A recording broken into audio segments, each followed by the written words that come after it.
আজকের পর্ব এমন এক বিস্ফোরক ঘটনা ঘটতে চলেছে যা না দেখলে আপনি বিশ্বাসই করতে পারবেন না।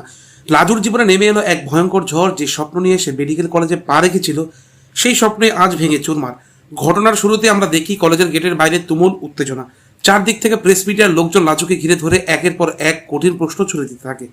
অনুভব চ্যাটার্জির খুনের চেষ্টা কেন করলেন? নিজের কলেজের সম্মান এভাবে নষ্ট করতে আপনার লজ্জা করলো না? এই প্রশ্নগুলো সামনে একেবারে স্তব্ধ হয়ে যায় লাজু। তার চোখে তখনই শুধু ভয়, অবিশ্বাস আর অসহায়ত্ব। সে যেন বুঝতেই পারছে না কিভাবে এত বড় অভিযোগ তার উপর এসে পড়লো।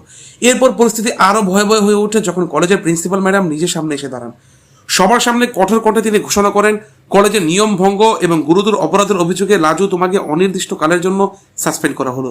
এই কথাটা যেন বজ্রপাতের মতো আঘাত করে লাজুর জীবনে। মুহূর্তের মধ্যে সবকিছু থেমে যায়, চারপাশের শব্দ যেন মিলিয়ে যায়। শুধু লাজুর চোখে জল আর ভাঙা শব্দের প্রতিচ্ছবি। লাজু বারবার বলতে চায় সে নির্দোষ, কিন্তু তার কণ্ঠে কেউ শুনতে চায় না। সবাই শুধু অভিযোগ করছে, আঙুল তুলছে, আর ধীরে ধীরে তার চারপাশটা অন্ধকার হয়ে আসছে। অন্যদিকে অনুভব চ্যাটার্জির নাম জড়িয়ে যাওয়ার ঘটনাটা আরো রহস্যময় হয়ে উঠছে। আসল সত্যটা কি? লাজু কি সত্যিই দোষী, নাকি সে কোনো বড় ষড়যন্ত্রের শিকার?